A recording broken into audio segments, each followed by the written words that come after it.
Having a solution with hundreds of projects can be pretty overwhelming, but luckily we have solution filters that are here to help you create a more manageable workspace. So come and learn more about solution filters on this episode of Visual Studio Toolbox.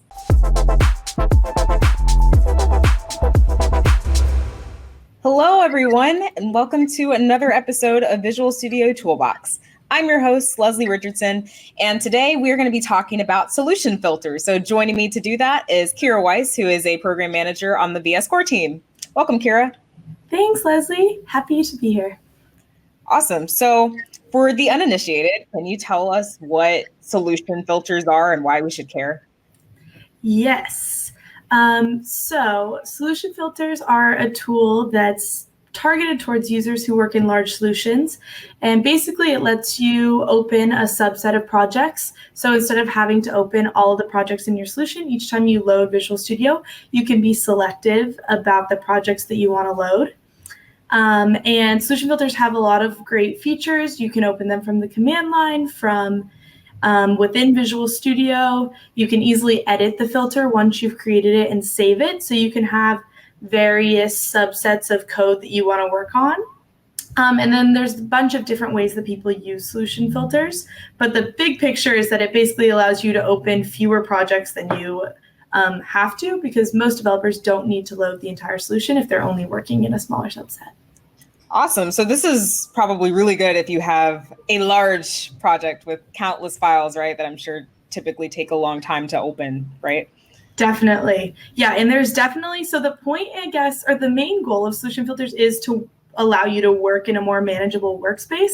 But there's also that giant added benefit of performance. Loading fewer projects, obviously, is going to be less taxing on your machine. And so it works a lot quicker. And there's a lot of actions that are a lot faster within Visual Studio as well. That's really cool. So how does it work? Yeah, so I can actually walk you through high level. Basically, you can go into Visual Studio and you start out by loading your solution with 0 projects loaded. So maybe that's 0 out of 100 projects are loaded. And then you can choose both projects and their entire dependency trees to be added to the filter. And then after that, each time you can treat your filter like an SLN file or a solution file. So instead of opening a .sln file, you can open a .slnf file. And it's pretty great because it's easy to add the dependency trees for each project if you want those. And you can save that and really easily edit it as well.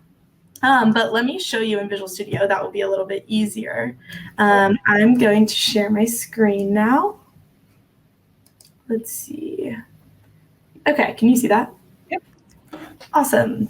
So I will use this solution that's called Orchard Core, which is about, I think, 160 projects, but definitely a large solution. So I'll go to open that project or solution, and then I'll choose the SLN file. And down here, there's this checkbox that honestly is kind of hidden sometimes, but we're improving. Oh, I've seen that. Yeah, people oftentimes don't notice it, but sometimes might wonder what it is. If you check that and then click open, Visual Studio will load with 0 projects loaded. So here I have 0 out of 160 projects. Then I can go through and choose which ones I need. So as you can see, all of these are unloaded. So if I were to try to open one of these, nothing's there. But if I were to say load these 3 projects, I have the option to either reload the project or reload the project with the dependencies. I'll reload with dependencies. So that was 3 projects that I selected. Let's see how many projects load. It'll take 1 second. So 13 projects ended up getting pulled into this. Cool, because part of that was dependencies.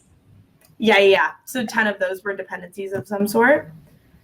And then it's still easy to see. So like these ones have the colored icons next to them versus these ones have the unloaded text still next to them and they're grayed out a little bit. Mm-hmm. Another cool thing is if you right click on the solution file, you can go down here and you can hide unloaded projects. I was going to ask that. It's like, can you filter? Yeah, because like Yeah, a lot of the benefit is creating a manageable workspace. So you want to be able to just work within that workspace and not have to deal with scrolling through the solution all the time. So yeah, you can hide and unhide to show those projects. So right now there's 13 shown. I'll show them again. Now there's hundreds. And then the last thing you can do, well, you can also just load individual projects if you just need that one project, which is nice. And then you can right click on the solution file and actually save this subset of projects. So right here, there's an option to save as solution filter. So I'll go ahead and save that. I'll just do Leslie test, and it will save as this file type at the .slnf file. I will also actually go ahead and show you what that looks like. Yeah, like what kind of text format is this in? I mean, I know you're about to open it up, but yeah, no, I'll show you though. It's really simple to edit. It's really just a list of paths. Oops. So if I were, this is a different one, but if I were to open this with, say, Notepad, it is, oh, this one is empty. Well, there would be a list of paths right here. Let me open a different one. This one. So you can have multiple solution filters, it looks like? Yes, and it's that's awesome. Yeah, so easy to edit from notes. You just copy and paste the paths into here. I could delete it from here as well. And then save that, and then it will open like that next time. Let's see. Yeah, oh yeah, and I mentioned multiple solution filters. So within the Solution Explorer, there's this button right here that's switch between solutions and available views. So if I were to click that, you can get to this screen where I can see all my different solution filters. So this one right here was the one I first made just now, but like I have these other ones as well, so I can easily switch between those and the full solution if I did want to open that. That's great, because sometimes I honestly am not sure what I could do with that alternative view. So to be able to go back and forth between all the different solution filters is really convenient. Yeah, and another option I think that's also here that's worth pointing out is folder view is also here. And you can also, even if you have a subset of projects loaded, there are limited capabilities with having only a few projects loaded. Like you can only search through the projects you have loaded. You can only build the projects that you've loaded from Visual Studio. So there is limited capabilities, but if you go to folder view, some of those things you can do even though you have only a couple of projects loaded. So like you can search through the entire solution if you're in folder view. You can build in some ways whatever you wanted to build in folder view and then come back to your solution filter, and you can do that without ever having to open the entire solution. Awesome. Really convenient. So you talked about how it was easy to edit those SLNF files. So can you just go in and change a path or two like manually and it would update, or would you have to do additional things like restart VS or something like that in order to get it to actually kick in? So it will, if you go into the text file and edit it, you'll have to restart Visual Studio or just reopen that solution because it won't pick up on that change automatically. Okay. But so if I were to, okay, so let's say I'm going to close the solution because right now it's saved, but we're not actually working in that filter. And then, oh, also every time you create an SLNF file, it'll show up in your recents and this, I think it's the jump menu down here. So you can easily open that as well. Great. But so if I open this, and then let's say I'm like, oh, there's a problem that I forgot, or a project that I forgot to add. If I load that project, but I'm working in a filter, so that's not technically saved in the filter, you'll get a pop-up in the Solution Explorer that says Update Solution Filter, and you can choose to do that or not to do that. Like if it's a one-time use file, you probably wouldn't want to, but if it's something you're going to be consistently using, then it might make sense to add that to a filter. So I'll update that, and then now that's added. Excellent. Yeah. So this is really great. I'm sure, especially if you're in a team where you're sharing a large amount of projects, right? So what about the individual? Like, how can just normal individual developers take advantage of this tool? Yeah. So I guess there's multiple use cases for both individuals and team cases. So on an individual basis, you might only be working in a couple of projects. It might be bug specific. So you know the general area of the code, but you don't need to load that entire, I don't know, all 100 projects or 1,000 projects, say, depending. Right. So you can really do it on an individual basis. And then if that was the case, you could even go as far to add the SLNF file type to get ignore. So then you wouldn't need to share it with the rest of your team. No one would need to do it. No one would need to see it, and you could use it on an individual basis. That's one use case. Another use case, sort of on the flip side, is if you did want to make it or use them on a team basis, then you can have one person on the team go in and create a few filters and then save those and let everyone use the same exact solution filters for specific tasks. So like one really common use case is people will make a solution filter that has their solution but doesn't include like any unit tests or any tests at all. And then they can just work in the solution filter, and then only when they need to test do they load that. But that might save you from having the performance impacts of hundreds of projects. Yeah. Yeah. And then there's people that divide it up by front end code and back end code, by creating solution filters for each of those. And since it's easy to switch back and forth between them, you can still like switch to the full solution if you need to search in both, but you don't need the effects of having those all the time. There's some folks that have specific tools that they load the code for, but they don't need to access that code all the time. So they'll create a filter of the code without the tool, and then have, obviously, if they want to open like the full solution that includes the code, the tool code, they can do that. Let's see. Yeah, there's a bunch of different use cases that people have showed us. And a lot of them are mostly targeted towards large solutions, but even in smaller solutions, you don't always need all the code. And a really big use case as well is for new developers joining the team. I was going to say, yeah. Yeah, and like it can be so overwhelming to get onboarded into a new code base. There's just one bug in this one file. Also, here's like 100 projects that you need to like load at the same time and be responsible for too. It's like horrible, yeah. And especially like searching, especially through like 160 projects, that could give you thousands of results if you're looking for like a very specific thing. So yeah, we've seen a number of folks that will create a filter for new people, or even like not even new people, just like a simplified version of the code base that has a smaller number of projects that's easy to work with. And then if you need to go like really in depth on something else, then you can always load those in. Yeah, that's really cool. And theoretically, you can run this program with just those loaded dependencies and everything, right?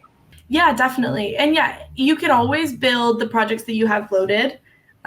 You can't build the entire solution if you're working in a filter, but yeah, that's the main reason I think that a lot of people like to have dependency trees for building if they want to build just that project or that graph. And then also so that like when they're making code changes, they know that if that code is changed elsewhere, they're catching those and not messing up anything in the larger repo. That's really exciting. So I know this feature was available in VS 2019, where I'm sure was like a godsend for anyone who had a ton of projects like this. But now that we're encroaching upon VS 2022, where we have 64-bit and stuff, how does solution filters work with VS 2022? Yeah, so there's a couple of improvements that were made either at the very end of 2019 or have been put into 2022. One of the big ones was towards the end of 2019, it started working for C++. There were a couple of bugs in there for a while. So it wasn't working correctly for C++, but now it does work, which is a huge subset of our audience. So that's really important. The other things I'd say is we recently added the option to reload project with dependencies into this menu, this context menu on an unloaded project. That wasn't there before? No, so there was the option to reload project, and then you would have to do a separate step by clicking on the project and then going down here to load the entire dependency tree or the direct dependencies. Mm-hmm. So there is a little bit more flexibility if people do just want like the first layer of the dependency tree, but we found that most people either want the entire dependency tree or no dependency tree. So we added that here very recently. So that's another thing. I guess the other big thing that will be coming as well in Visual Studio 2022 is we're working on figuring out a way to automatically detect when new dependencies are loaded and then just load those into your filter. Oh, cool.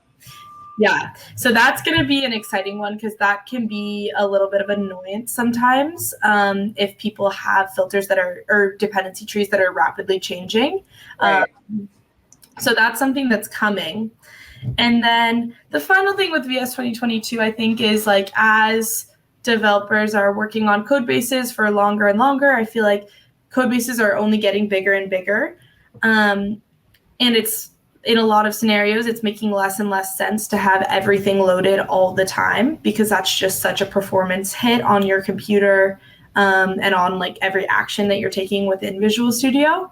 And so I think really emphasizing like only working with the projects you need is important. And that's kind of what Solution Filters allows you to do is like, you might only need to get rid of, 4 or 5 projects, but in doing so, there's probably going to be benefits. And so Solution Filters will be applicable even as performance continues to improve in Visual Studio 2022.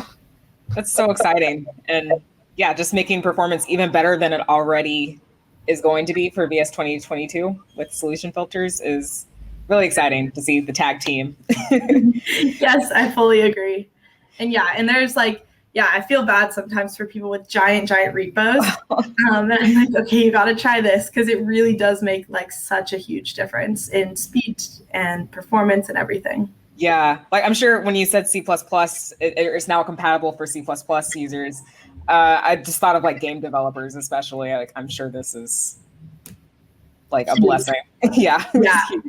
No, exactly. And like for example, the Edge team at Microsoft. So, I mean, they have a huge solution, but it's like around 10,000 projects. And I doubt there's very few developers that really do need to access every single project.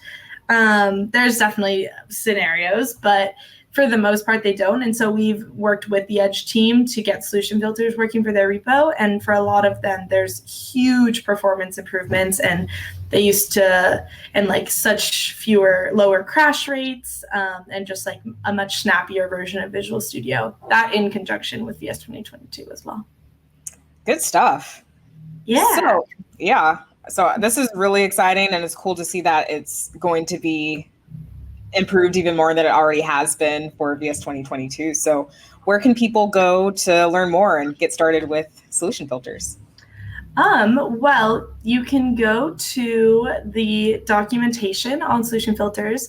There's also, this video, there's another video that Matt's created, Visual Studio Office Hours.